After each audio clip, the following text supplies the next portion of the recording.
Uh, what I'm about to share with you today is, I'm not suggesting that it's the only way to think about growth mindset. It's just how I apply it, and I just ask you to just have an open mind, just let me share it. After high school, I did a 4-year bachelor degree in computer engineering, and by the time I was done, the communist regime has been removed, and it felt safe to go back. And I wanted to be near family, so I went back to Ethiopia to work there. When I was working, I joined a road construction project, and I was leading a team of 150 employees. I'm in my early 20s. It's exciting. I get to be a leader at that age, and all is well, and I'm working, and I'm happy, and everything is going well. Except I was miserable. And the reason I was miserable is because my passion and my work were not aligned. I studied computer engineering, that's what I wanted. And the opportunities in Ethiopia were not really there, right, for that kind of work. Very few, but not all. So that's why I was kind of miserable, and so I said, I need to do something about that and figure out, okay, how do I change this scenario? As I was doing that, I needed a job because my funds were depleting. Now I need to figure out how to feed myself and how to put a roof over my head. It wasn't about now, any kind of salary or anything I was expecting. I just needed a basic job, but it had to be at a tech company, right? Because now I have to find a way to get in. But as I was saying, I had already knocked so many doors and nothing was working. So how do I get into that tech company when it's not working, and just because I started school, nothing changes? So I decided to suppress my education from my resume, and I started applying for office manager roles at different tech companies. One, I was very grateful he gave me the job. And two, I was grateful that I was serving the new hires. So for me, it wasn't a bad thing. They got there on their own merits. I'm not competing with them, I'm competing with myself. So 2 years I worked there, company shuts down.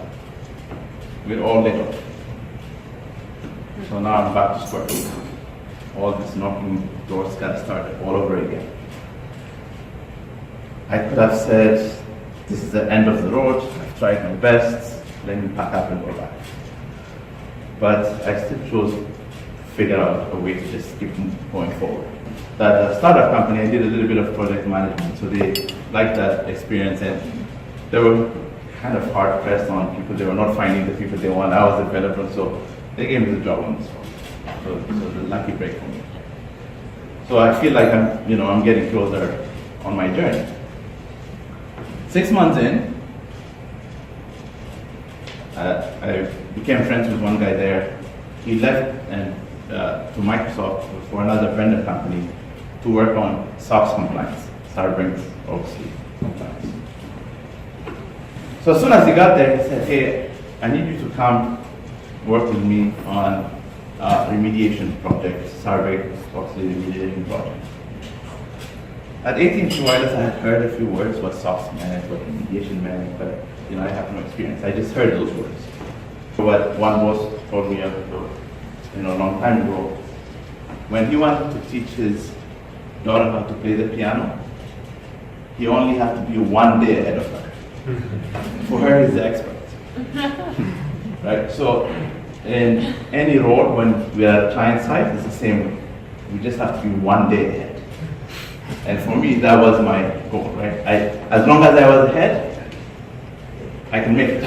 So the one thing that really struck with me about growth mindset is that I can be open about wanting to be CEO. I can be open about anything that I want. And if you dare to dream big, really big, beyond what you can imagine, beyond. So I want to challenge you. So with that, I want to leave you with Vinny's wisdom. It's not how you work, it's how you live. So I am very grateful that you allowed me to share my life. and share my growth mindset. And I want to thank you for listening.